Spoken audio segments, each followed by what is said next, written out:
Sure, why not? I was just kidding. Come on, This Robbie. is the stones of Mount of Olives, starting from the summit all the way down here.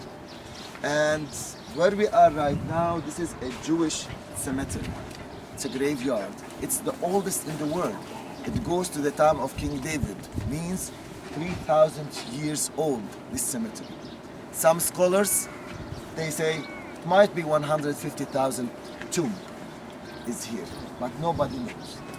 Okay? It's just an estimate. I don't know how they brought it, but this is an estimate that they say around 150,000 tomb. So why Jewish people, they chose to bury their people here in front of Jerusalem at the Kidron Valley? Because of the book of the Word, they're saying that the last judgment, it will be at the Kidron Valley or Jehoshaphat Valley, which is at the foot of this mountain here. They want to be the first to witness this judgment, to be the first. So they bury them, their head to the east.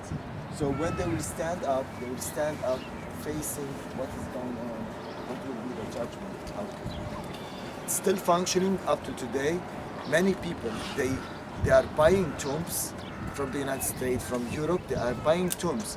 And after their death, they will take the body all the way here. It's expensive to bring it and bury it here. So is this the first burial, the second burial, or is this when they're buried here, it's just one burial and the bones are done differently? Or was that just an ancient form?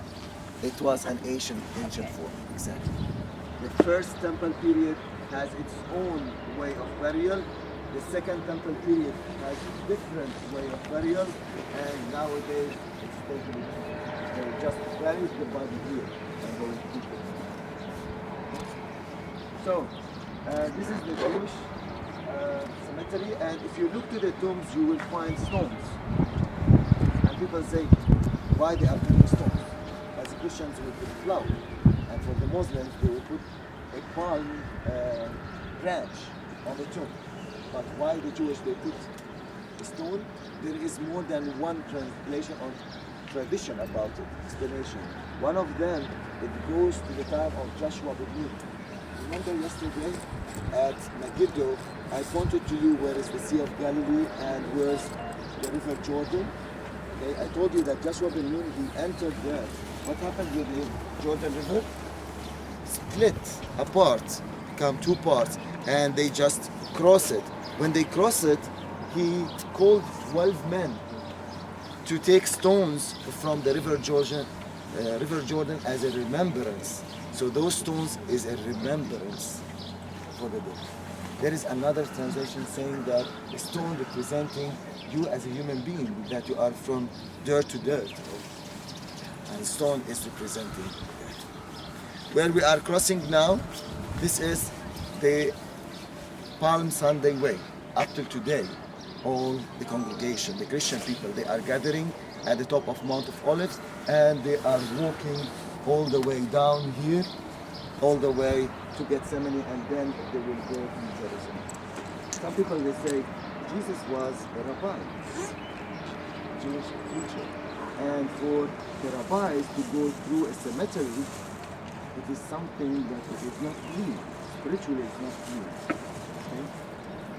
I will tell you that Jesus, he crossed from Mount of Olives, but maybe it's not this way in particular, but it might be a little bit further to the north, because it will be a little bit further from the cemetery itself. But nobody could say precise, this is the way. But the whole width of mountain, it is 2 miles from here to there. If you skip half a mile, or nearly 1 mile, there is 1 mile from here to the beginning of Mount of Olives that Jesus actually walked this Palm Sunday. Since Byzantine time, more than 22 churches being built at Mount of Olives. Why? Because Jesus, he used to come from the Galilee to Jerusalem, and his way was from the Galilee along with the Jordan Valley to Jericho, where we are going to visit, and from Jericho going up from Mount of Olives, crossing Mount of Olives, going to Jerusalem. Okay? So each time that you are reading in the Bible that Jesus is praying in the temple, he was crossing Mount of Olives. At Mount of Olives, there used to be 3 villages. One of them is Bethany. Bethany, it's to the east of Mount of Olives, and there he has his friends, Maria, Martha, and Lazarus.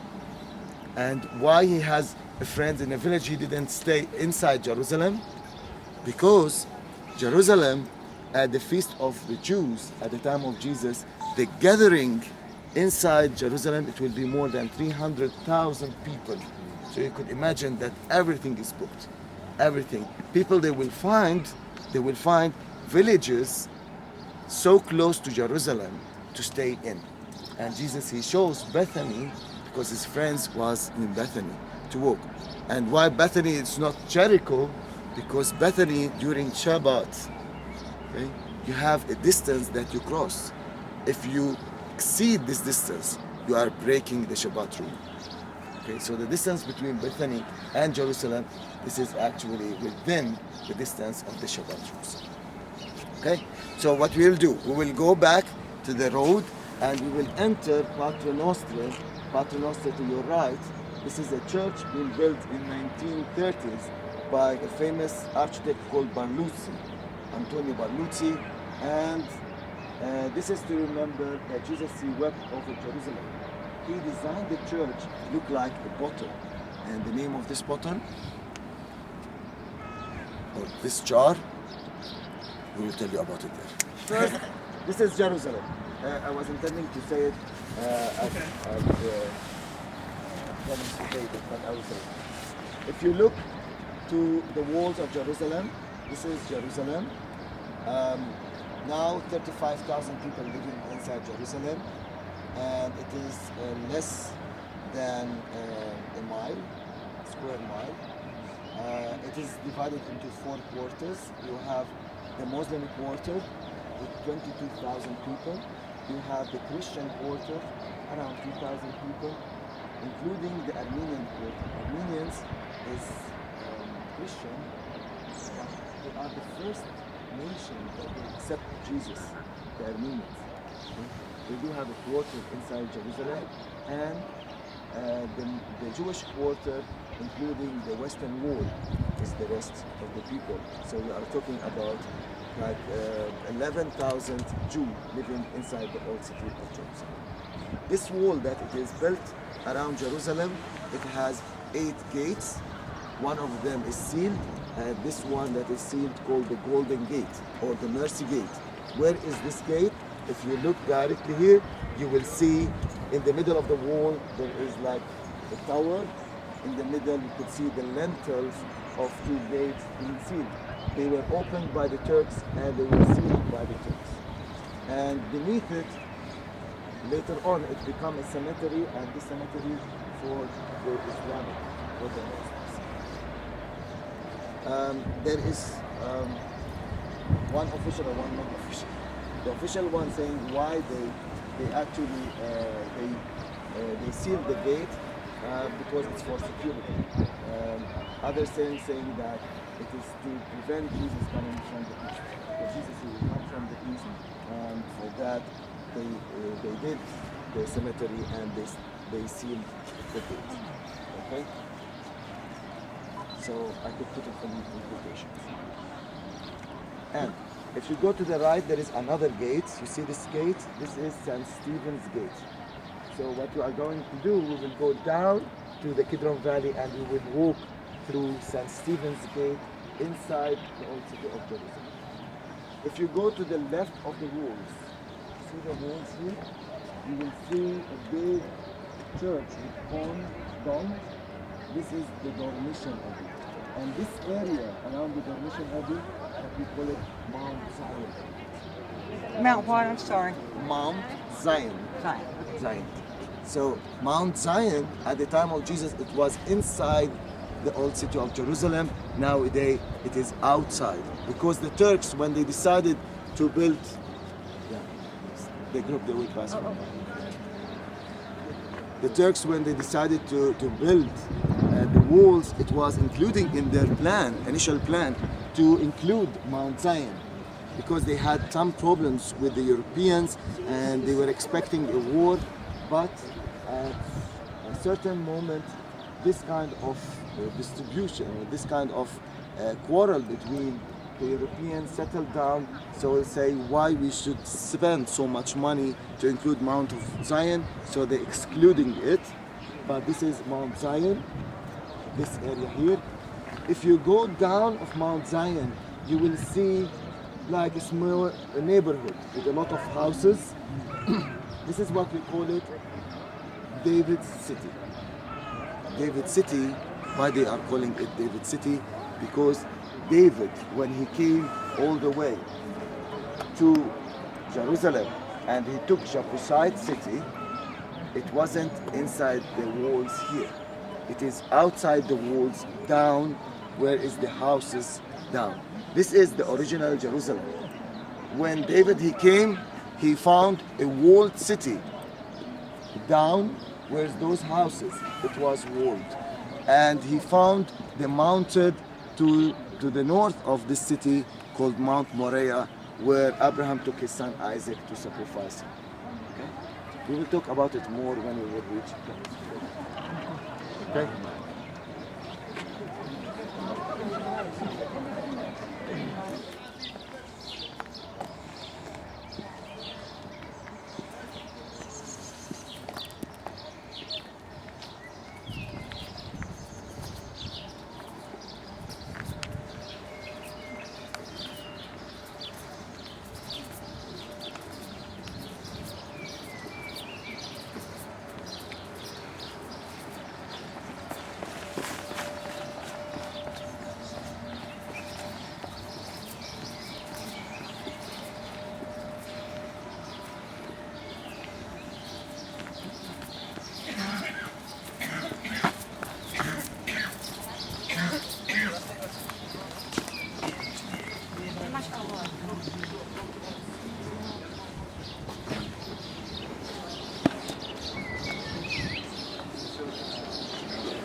So both have some ways to go on their safe journey.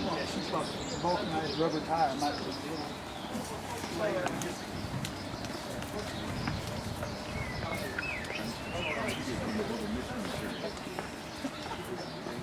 Okay.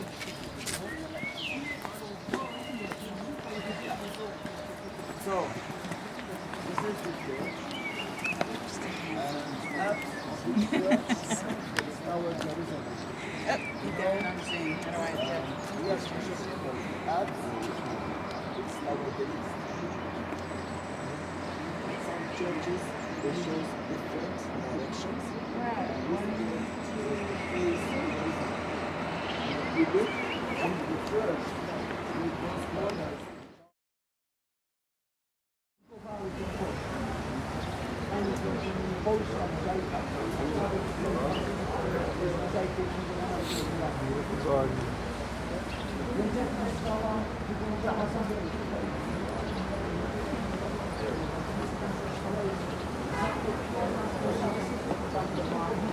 The actual law, which I say, is very fond of inside.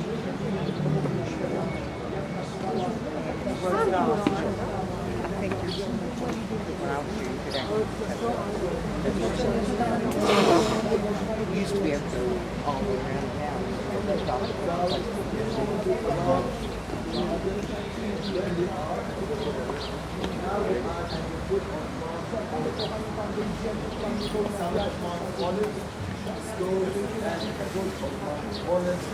Here, this is the Garden of Gethsemane. Starting with the name. Gethsemane. What does it mean? It's an olive press.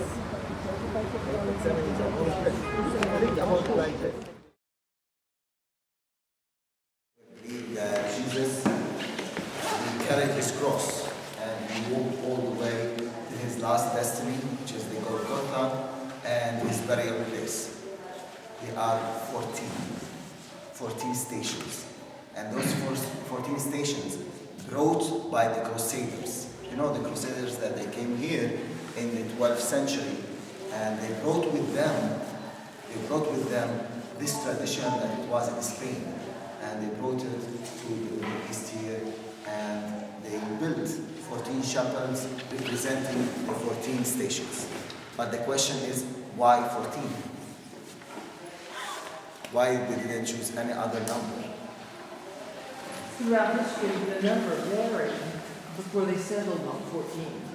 I don't know why 14, but the number... It is generations. Right. The generations connecting David with Jesus. Okay. Okay?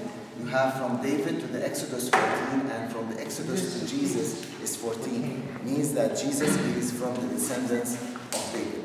I will tell you something more about it. That if you take the Hebrew letters, you know the Hebrew letters, you could convert them and put them into numbers. Yeah? You start with Aleph, Bet, Gimel, Dalet. If you write David, the name of David in Hebrew, it is like D, V, and D. If you convert those numbers, those letters to numbers, you will find 4, 6, 4. A, B, C, D. D is 4 and V is 6 in the Hebrew. And you put them together, you will find number 14. This is another thing saying that Jesus is from the descendants of David. Okay? The first station, it wasn't here. The first station, it was on the opposite side of this chapel. And nowadays, it's a school.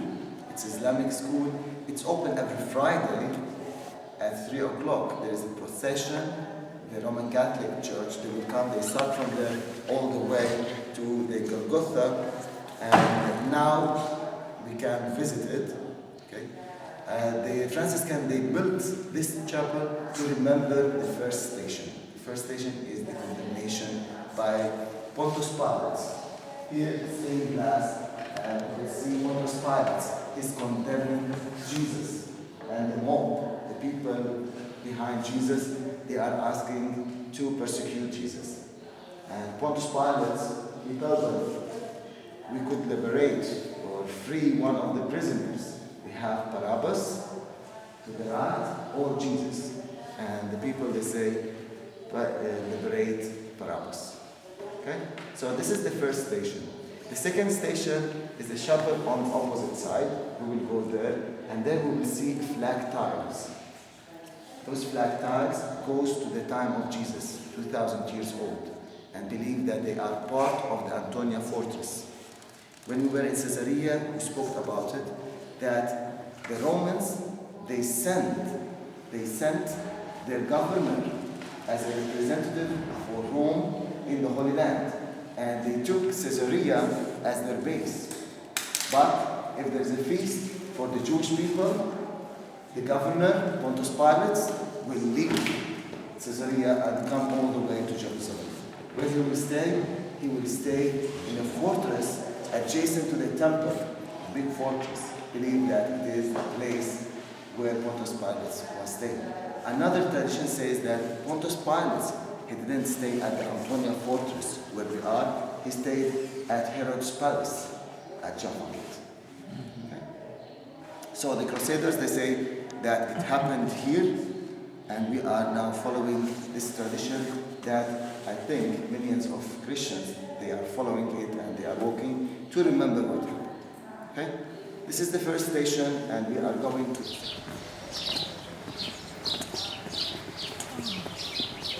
Honeysuckle.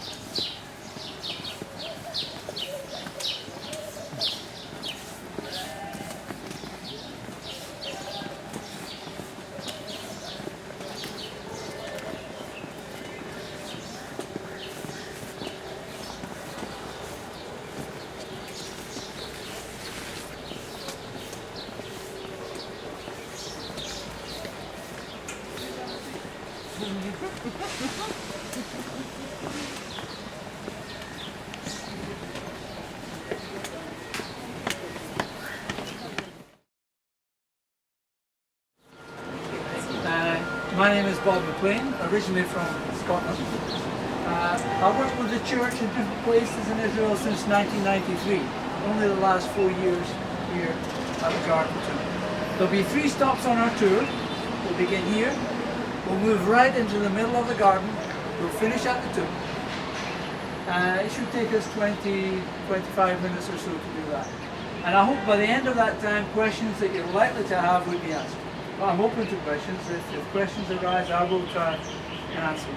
But I usually have another badge that says, don't ask me about the flowers in the garden. Okay? Right. Now, in the book of Kings, we read the story of Naboth. Naboth had a vineyard. King Ahab saw it and he wanted it. Naboth wouldn't sell. So Jezebel arranged that he was taken to court. She had 2 men swear false testimony against him to guarantee that he was found guilty. 1 Kings 21:13 says they took him outside the city and he was stoned to death. Because executions were carried on outside cities. It would have been unclean to execute a criminal within the walls, within the camp. Now Naboth lived in the north. He lived up in Jezreel. By and large, you're facing north. But if you had lived here in Jerusalem and the courts had condemned you to death by stoning, then this is the area where they may have brought you. This area below us here, where today this bus station is, this area here was a place of stoning where the Jewish authorities punished criminals. Now, the first act in a stoning was to throw the person from the hill. Now, you may remember they tried to stone Jesus. They threatened to stone him in Nazareth. They were unhappy about what he had said. And Luke's Gospel says they went to throw him from the hill. He walked right through them. So the first act, to throw the person from the hill. Now when the Romans came to power here, they passed a law forbidding stoning because they introduced their own laws, and their new form of capital punishment for this land, of course, was crucifixion. We believe they continue to use the same area here for crucifixion, the same area that the Jewish authorities had done before them. Now where was Jesus crucified? The Bible tells us a great deal. I'm going to mention very briefly 5 points I think are significant. First, we know the name of the place. Matthew 27 verse 33 says, when they came to Golgotha, the place of the skull, there they crucified him. Golgotha. Now the Jews called it Golgotha. But it was the Romans who were carrying out the crucifixion, and of course they had a different name for the place. They called it Calvaria. Calvary. So Golgotha and Calvary is one and the same place, and both of these words mean the same thing, the skull. Now where was the skull? The place where Jesus was crucified. Well, generations of people have looked over at the hill here and thought they could see in the rock face there like a face of a skull. Right here. Now this picture of it was taken more than 130 years ago, and you can see why people looking at this would see a skull's face. And you can still see that area today despite years of erosion to the hill. But we know a lot more. John 19 verse 20 says, Pontius Pilate had a sign made. It was fixed to the cross. It read, Jesus of Nazareth, the King of the Jews. And it goes on and says this, many of the Jews read this sign because the place where Jesus was crucified was close to the city. So we know Golgotha was close to the city. And here we are, there's the city area just 300 meters from here. Now there's a lot of debate about where these walls were, but still the city is just 300 meters from the city. Hebrews 13 verse 12 says Jesus suffered outside the city gate. Now just along this wall here, 400 meters from here is the Damascus gate, the nearest gate. Now it's an old gate, it does not date back to the time of Jesus, but the archaeologists have dug under it and they found a Byzantine gate. And underneath that, a Roman gate. 400 meters from here and the same stretch of wall as we have read. Mark 15 verse 29 says the people passing by, they were hurling insults at him. Now not the witnesses gathered at the cross, passers-by. So we believe there was a roadway there adjacent to where the cross was situated for these passers-by. Now we have evidence for this from the Romans themselves. The Roman writer Quintilian wrote this. He said, when we crucify criminals, crowded highways are chosen, so that many may see it and may be moved by fear. Because the Romans were ruthless occupiers. They did many crucifixions, and they did them by the roadside, so as many people as possible would see it. And the fifth point, John 19 verse 41 says, at the place where Jesus was crucified there was a garden. And in the garden a new tomb. No body had yet been laid in. Because it was a Jewish day of preparation, and the garden was nearby. They laid the body of Jesus there. Soon we'll have a look at the garden. So there we have 5 pointers from the Bible that lead us to the place where Jesus was crucified. We know it was close to the city. We know it was outside a city gate. It was next to a busy road. But it was beside a garden with a tomb. And it was at a place called Golgotha, next to the skull. We feel these 5 criteria fit perfectly in this area we're in right here. We might add a 6th one. Leviticus 1 verse 11 says that the atonement for sin should be a lamb without blemish, sacrificed on the north side. The north side. This is the north wall right here. Lies right in the north. So we think this is the area here where Jesus was crucified. Now I grew up with an image in my mind of a hill with 3 crosses on it. But here at the garden we don't think the crucifixion took place on top of the hill. For a number of reasons. First, the Bible doesn't mention a hill. The Gospels just say a place of the skull. But we are told that many people were reading the sign on the cross as they passed by. Now, if the cross was on top of the hill here, it's about 300 meters to the road. The roadside, nobody would have been able to read that sign. But these people throwing the insults, they were hurt because they think it took place right by the roadside. The Romans always used the roadside. They wanted as many people as possible to see the full horror and to see it close up. So we think the crucifixion took place not on top of the hill, but in front, in the old place of stoning, by the roadside, somewhere on the perimeter of where this bus station is. I think this is that it took place. Okay? You may want to linger here a minute, take a picture or two, and then we'll move into the middle of the garden. I have a question. Yeah, sure. What the same way? I'll explain the. But okay, in terms of this site here, it's an oral tradition. It was the place of stone. But through the centuries, Mark Twain and people like that, when they've visited, they've affirmed that this was Arius. Either it was an olive grove, it was a citrus grove, or it was a vineyard. So a working garden. Of course, there would be shade there, and you could use it for leisure. 2 gardens mentioned in the Gospels, Gethsemane and the garden where the tomb of Jesus was. Now the Gospels tell us that Jesus crossed the Kidron Valley to an olive grove, Gethsemane. And that whole area has been maintained today with olive trees.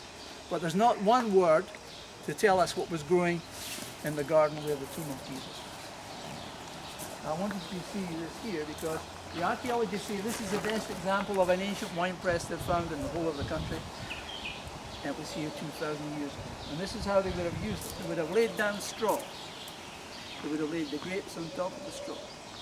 And then they would have used the Lucille Ball method. Yeah. You know that method? Exactly. The straw acts like a filter. The skins and the seeds, they get caught up in the straw. But the juice sinks through the straw. There's a gentle incline there. If you were to pour a bottle of water down there, you just see it snake down. There's a duct there that feeds it into the big tank. A big wine press. A lot of grapes were processed here. So we think that this garden 2,000 years ago was a vineyard. But there's a problem for any garden in Jerusalem. The Bible tells us about the former rains and the latter rains. Well, between these 2 periods there's a drought. Usually around April here it stops raining. And we have 6 months or so without a drop. But in the last few years it's been a lot worse than that. Now today, of course, we control our water supply, we have stored and piped water and all the rest of it. But 2,000 years ago, how did they get over this problem? They dug cisterns. They dug cisterns in the ground.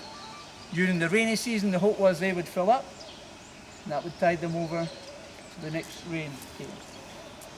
Now, happily in this garden, just 20 meters from here, we have the 3rd largest cistern ever been found in the greater Jerusalem area. The cistern in this garden holds up to 1 million litres, 250,000 gallons. We're going to have a look in it. There's a limit to what you can see looking down into it. So this picture was taken from the inside to give you an idea of the scale of it and how they made it. And you can see it's an amazing structure because it's this solid rock here. They had to cut this out of the rock. The estimates are it would take perhaps 20 or more years to mine the rock out to the size it is right here. During the rainy season, the water runs off the hill here, feeds into the cistern, and we see the level go up. And then we can use it the year round. The archaeologists say this predates the time of Jesus. We know how this garden could operate. It had water storage to last the year round. And we use the same cistern every day to water the garden. We fitted a pump, of course, and we use it every day. It's a great resource for us. We don't drink this water, but we use it for irrigation. Now, who owned the garden? John 19, verse 38 says that it was Joseph of Arimathea who went to Pontius Pilate and asked if he could take the body of Jesus from the cross. That same passage says he had become a follower of Jesus, but secretly, because he was afraid. Because he was a member of the council, the Sanhedrin. We know they took a vote that Jesus was to be bound and handed over to the Romans, but the Gospels tell us he did not vote for this to happen. But it appears that he remained silent till after the crucifixion. Matthew 27, verse 60 tells us what he did next. Joseph of Arimathea took the body of Jesus, wrapped it in a clean linen cloth, and laid it in his own tomb that he had cut out of rock. So from these verses I've shared with you, we know this about the tomb of Jesus from the Gospel. It was in a garden. The garden was close to Golgotha. The tomb was cut out of rock, had never been used before, till the day the body of Jesus was laid in. Belonged to Joseph of Arimathea. Now today this garden is owned by a small charity based in England. Back in 1893, a small group of English Christians, they were not from one particular church or denomination. They came together and formed what they called the Garden Tomb Association, and they set about raising money and were able to buy the garden a year later. And they looked after it until today. And this garden is all that they own in the world. There's no churches or denominations outside supporting financially or any other way the garden. In England, they don't own an office. They just rent a room for a day when their council meets to see how the garden would be administered. There are full-time, part-time and volunteer staff working here in different countries, different denominations. All from the Reformed traditions. Okay? Because it's a charity, no one's ever charged any money to come in. The only source of income the garden has is from the visitors who come here, either through gift boxes that are around, or if a group has a meeting, we always leave a basket as an opportunity for an offering to support the work. Okay. So let's go and have a look in that cistern. We'll go down to the tomb and I'll show you, we'll pass your meeting place as we go. We'll just head over here for a second. Oops, I'm sorry.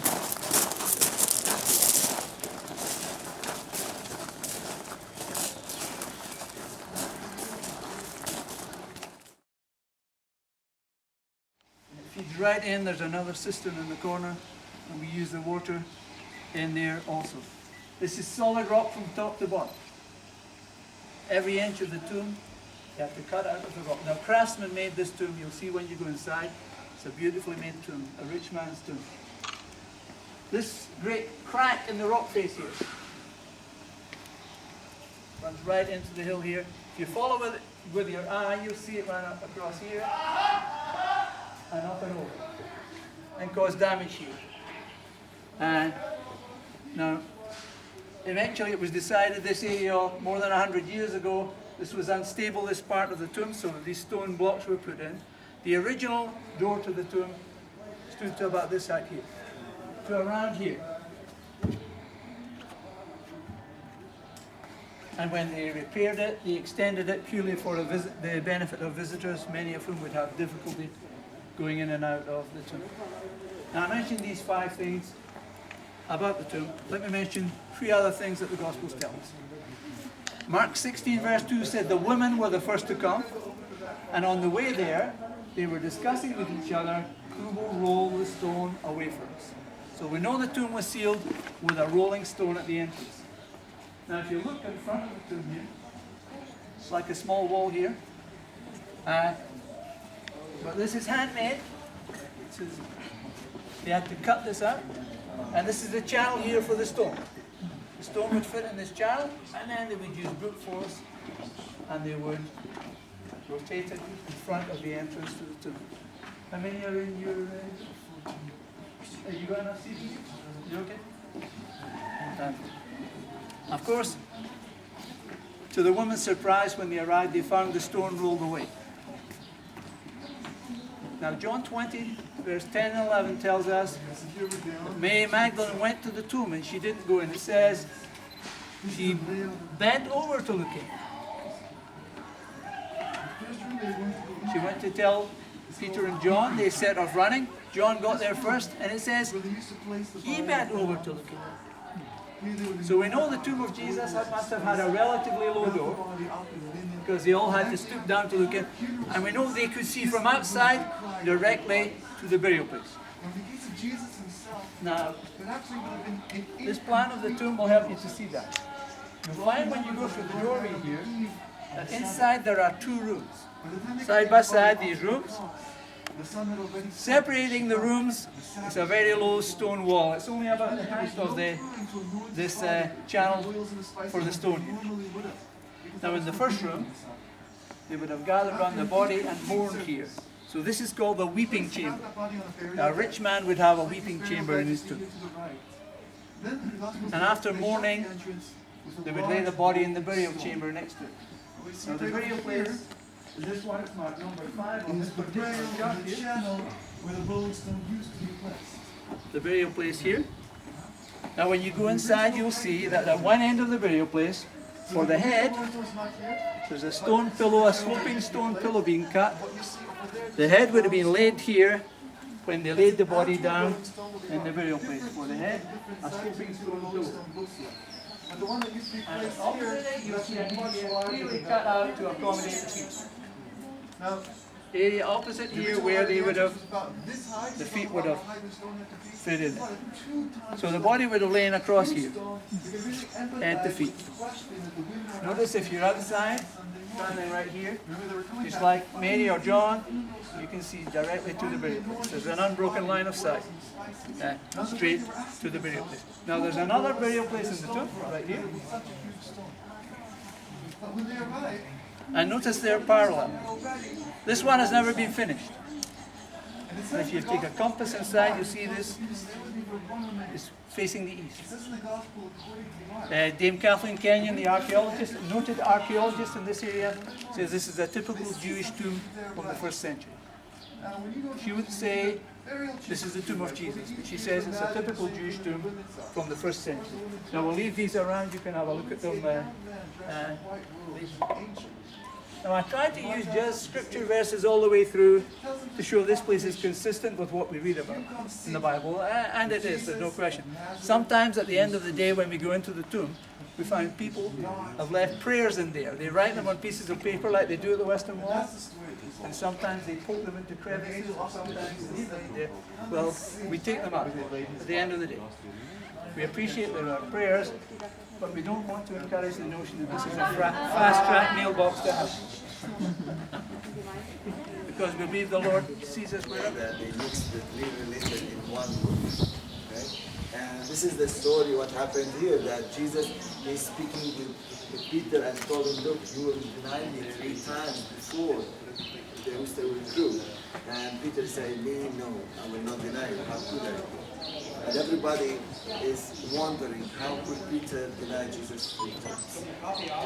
So enter from here and we will make the first stop, the first level where Caiaphas Palace used to be. Please.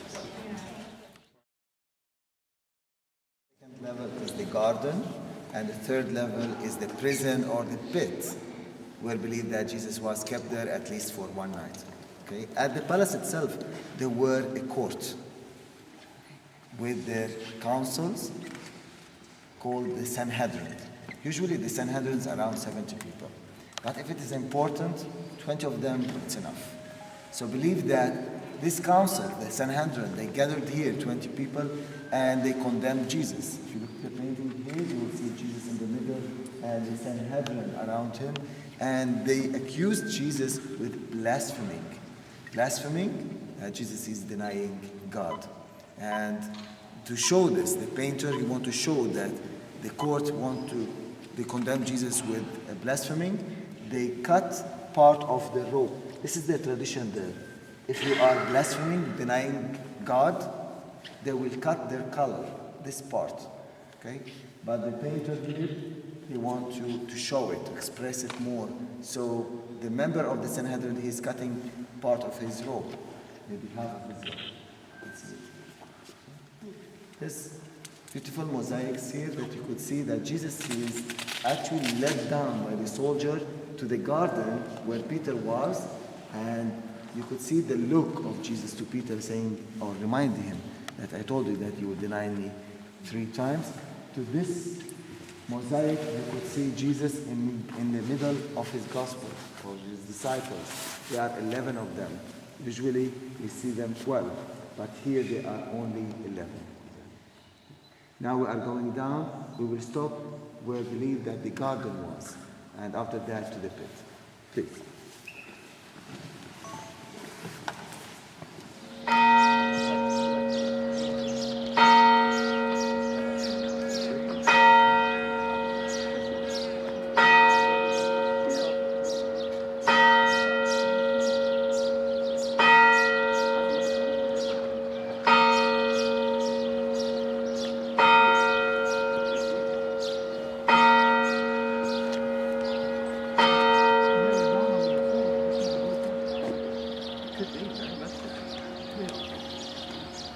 Those who had arrested Jesus took him to Caiaphas, the high priest, in whose house the scribes and the elders had gathered.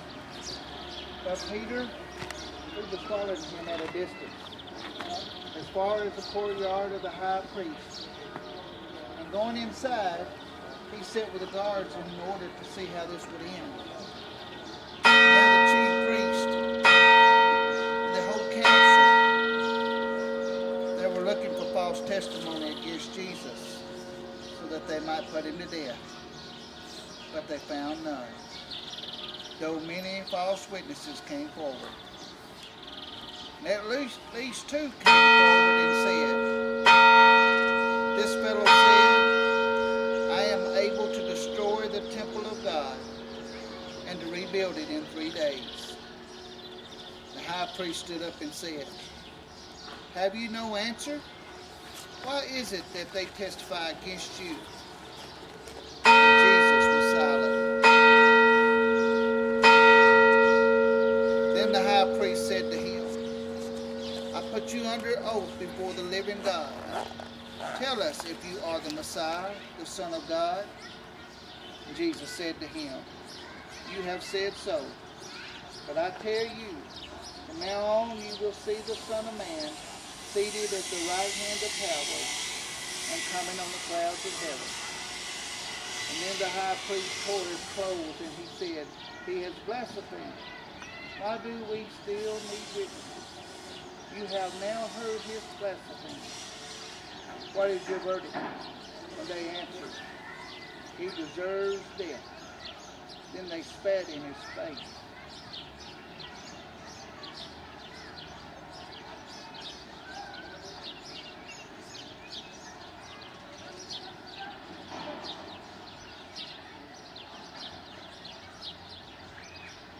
And they struck him. And some slapped his face.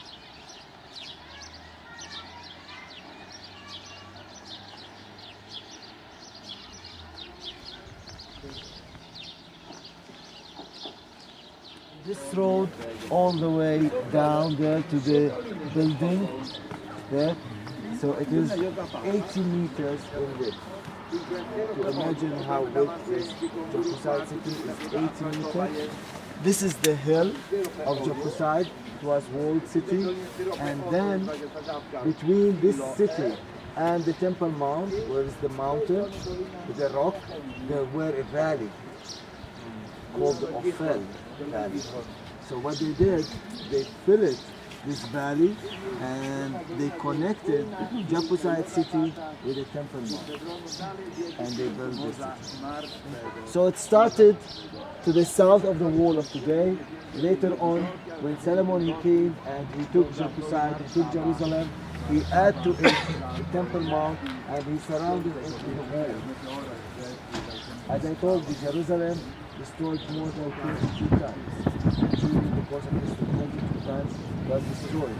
So the walls was different. Sometimes it included this mountain here, which is Mount Zion, and even at the time of Jesus it was included. And at the time of the Turks, they say no, we are excluding Mount Zion. This area with the palace of Caiaphas, it was inside the walls. So Kidron Valley is the valley that goes all the way down here, and there's another valley that comes from the west called Jehannam. Both, they are meeting in a point. If you look into the corner down there, you find the both. This is the point where both valleys would meet, and they will take the water all the way down to the Dead Sea area. The Dead Sea is in this direction. You will see in between the mountains, the valleys, it will go all the way to the Dead Sea area. This part is called the Black Sea, where you meet like Judah and Jerusalem. After he betrayed Jesus, he put himself in the Black Sea. The Black Sea country is the Black Sea to the last chapter.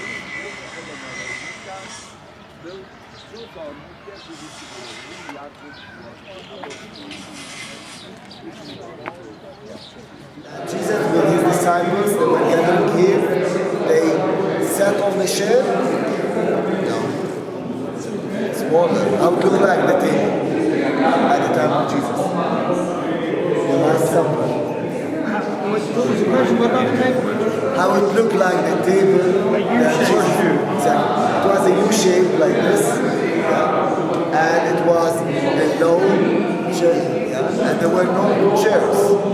They were actually leaning on their left elbow and eat with their right hand.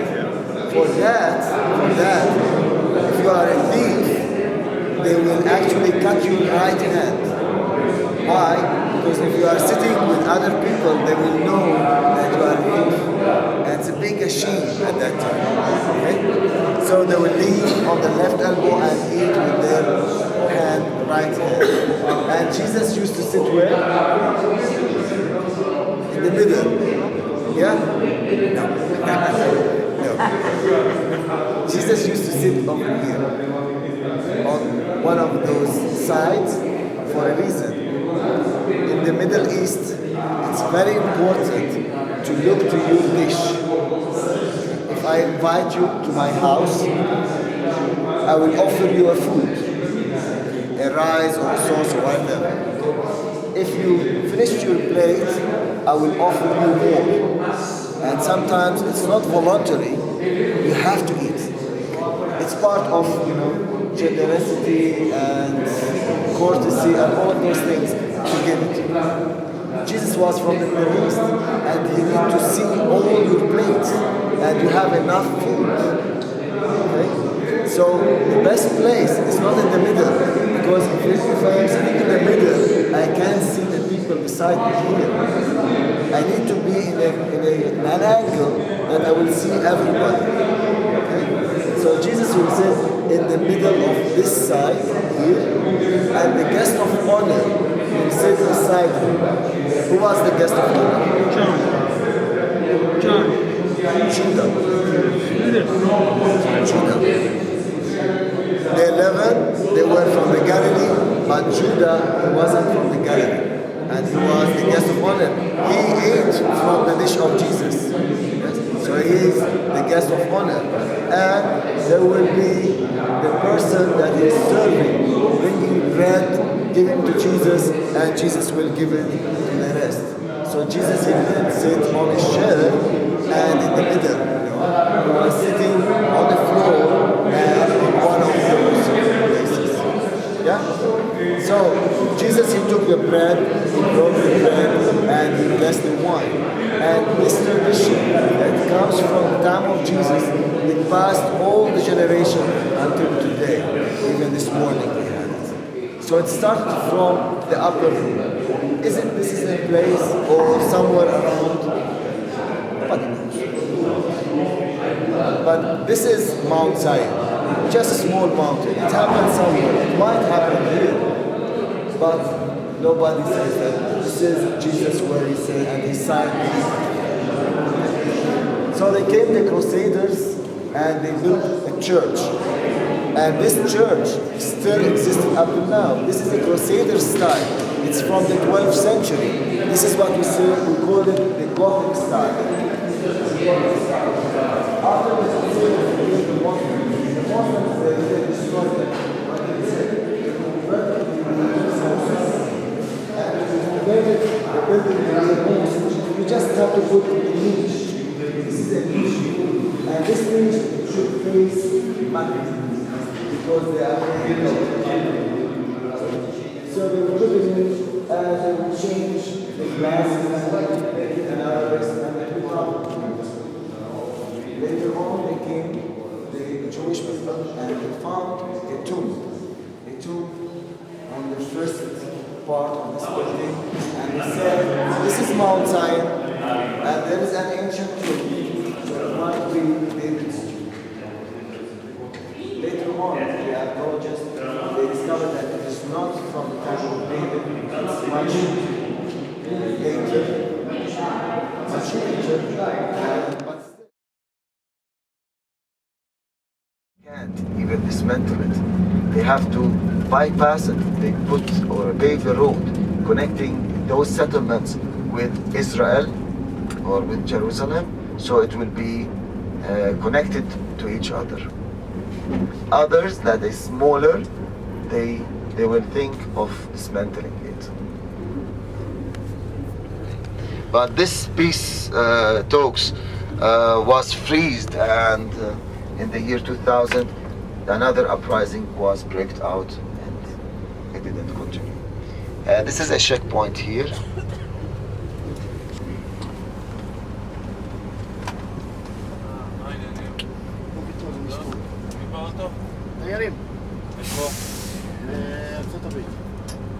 Hello. Can you show me your passport, please?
Judean mountains that's located in the Holy Land, usually the rain and the water, it comes from the west.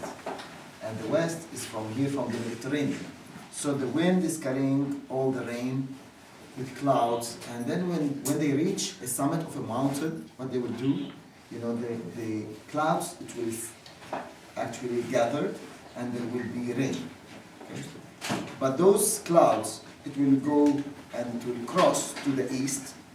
In the east here, there will be a valley, and this valley called the Rift Valley. Rift Valley. No? This tectonic movement that happened, that split the mountains. This mountain with the other mountains in Jordan, they were one, and it happened this big tectonic movement that split the mountains into two and created the valley. And this valley has the lowest point on earth, which is 400 meters below sea level, which is 1,300 feet below sea level. Okay? Means that if it is below sea level, the atmospheric pressure is different. It's not just one, it's more than one.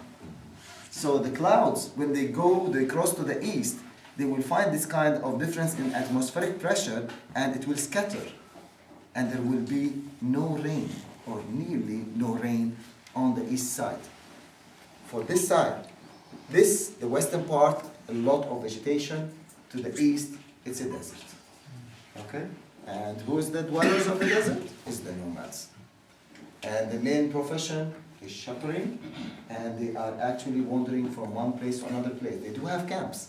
Nowadays, they don't have much, because the government, they try voluntary at the beginning, but at the end start to push it a little bit, that all Bedouins should settle down and have their own permanent address. Okay? But at the time of Jesus, it was full with those Bedouins going around with those sheep. And if they are away from their camp, okay, with those sheep, they will stay overnight, and they will use such a big caves like this. They will put the sheep inside, and they will sleep outside, protecting their sheep from the animals. So, there's a famous pictures, and all the time you see the shepherd is holding a lamb on his shoulder, okay? And even if it's a symbol of Jesus. Do you know why?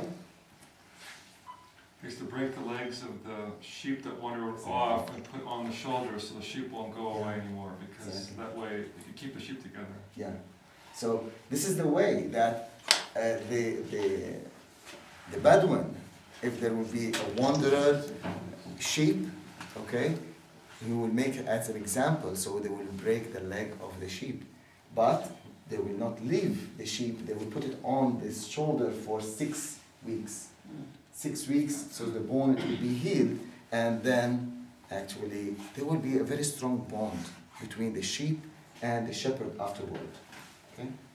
So Jesus, if you are wandering, he will punish you, but he will not leave you. He will carry you on his shoulder for like 6 weeks. I think I have a lot of church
A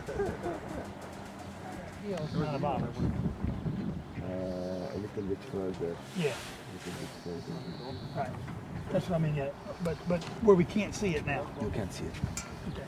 But the two towers.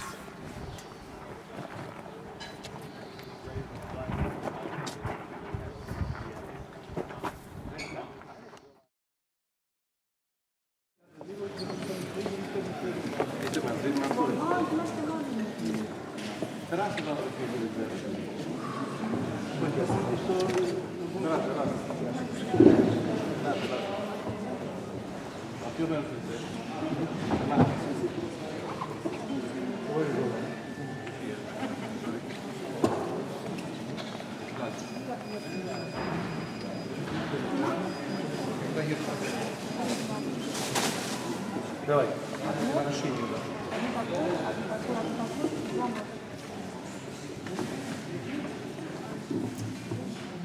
15 долларов.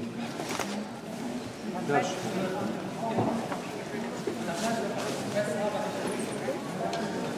Нет. Еще. И пожертвуй. Дальше что? 15.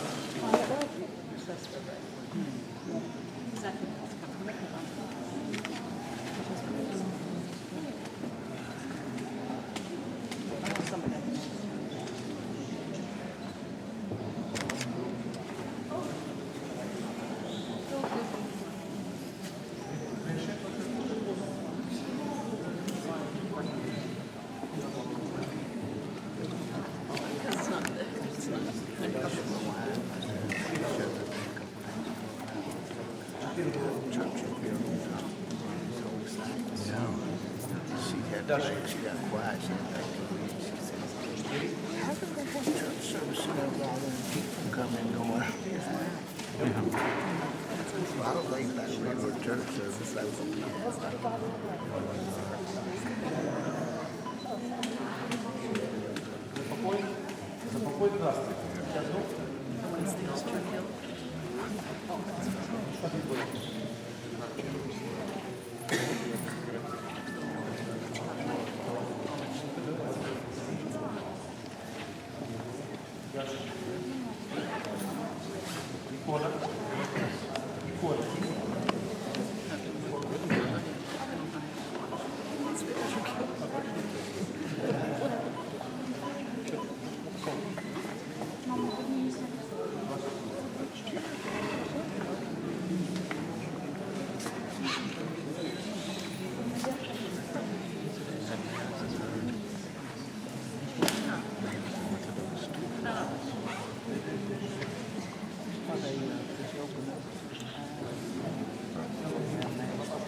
Я вас прошу, кто зажег свечки, стойте в очередь, потому что другая группа пришла.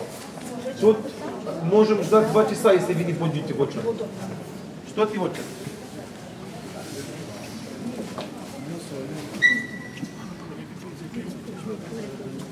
Вы зажгли? Идите в очередь, пожалуйста. Кто зажег, в очередь. Сейчас я скажу, что там будет.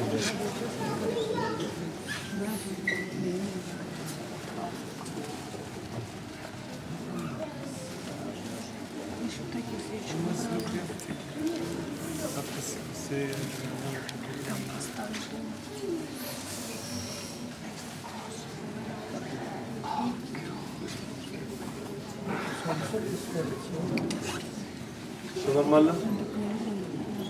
Так, теперь я буду рассказывать, как осветить вещи, сувениры. Это уже освещено, это не надо. Теперь, как будем осветить вещи? Дайте один кулок. Кулок, который имеет сувениры. Покажу. Нет, в салофане, другой. Ну, все это дай. А там нет пара. Ну, тогда дайте другой, который имеет. Вот. Примерно такие. Вот сувенир. Внизу, когда сейчас зайдем, с правой стороны там будет видно звезда 14 углов. But this whole process is a video. Для нас, как христианов, это самая святая точка в нашем христианском мире. Вы сможете своими руками осветить эти вещи. Это как? Только положить эти вещи внутри центра звезды, креститься 3 раза и самому притвориться без покрова тоже руками. И приходить в другую сторону. Я понял? Опять забрать, что там оставить? Только пакет, вытаскивать стулков. Ни в коем случае нельзя вытаскивать стулков. Это не базар, это церковь. Поэтому без кулов положить так.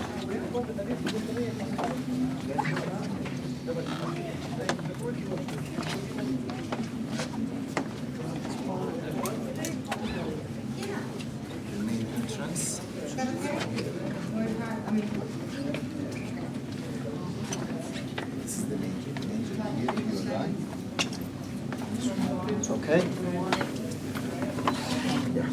To your right down here you will find the star where Jesus being born, and on the opposite side is the manger.